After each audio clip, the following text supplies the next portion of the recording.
देखिए अंजनी जी, ये अमेठी में क्यों नहीं लड़े, रायबरेली से क्यों लड़ रहे हैं, ये सब बातें तब तक होती हैं होंगी जब तक कि नॉमिनेशन फाइल करने की तारीख ख़त्म होने के बाद उसकी स्क्रूटनी ना हो जाए। यानी ये एक बार जब चुनाव मैदान में आ जाएंगे तो मुद्दे ही काम आएंगे,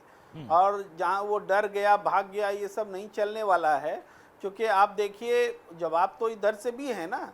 कि भाई आपने 370 पर इतना हंगामा किया, कश्मीर आपके अपने अपने हाथ से छोड़ दिया, चुनाव लड़ने तक नहीं गए, कमल की निशान तक नहीं ईवीएम में है कमल कश्मीर के, तो वहां भी तो बोला जाएगा ना, आप डर गए क्या कश्मीर में नहीं उम्मीदवार दे रहे हैं। तो ये सारी चीजें भी होंगी, इसलिए डरने वाली बात पर नहीं होगा चुनाव, चुनाव मुद्दों पर होगा और मुद्दों पर जवाब देना पड़ेगा। आजकल मुद्दों से भाग रहे लोग, विपक्ष का मैनिफेस्टो मुस्लिम लीगी है तो मनमोहन सिंह ने क्या बोला है, इन सब बातों पर नहीं, बीते 10 साल में आपने क्या किया है उसका जवाब प्रेम सर, जनता मांग आपको रही लगता है कि हाल वो फिलहाल सब में बातें कभी मुद्दों पर मनमोहन सिंह चुनाव ने हुआ 18 साल है? पहले बोली थी। प्रेम सर,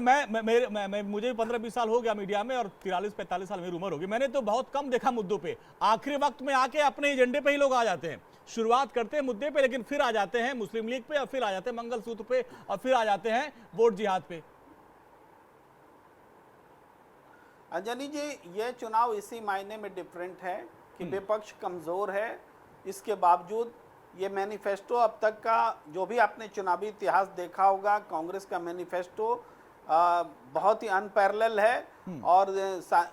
और उस मैनिफेस्टो पर बात हो रही है और बार बार प्रधानमंत्री भी उस मैनिफेस्टो की चर्चा कर रहे हैं और इस तरीके से हम घूम फिर करके मुद्दों पर आ रहे हैं। महंगाई, बेरोजगारी, इस पर आ रहे हैं, नौकरी क्यों जा रही है, रोजगार के अवसर क्यों नहीं बन रहे हैं। इससे पहले इतनी गंभीरता से कम मुद्दों पर चुनाव नहीं हुए थे, आप सही कह रहे हैं, लेकिन ये चुनाव डिफरेंट है और कोशिश उसी चीज की हो रही है कि मुद्दों पर हो, विपक्ष की कोशिश है और मुद्दों से हटे सत्ता पक्ष की कोशिश है।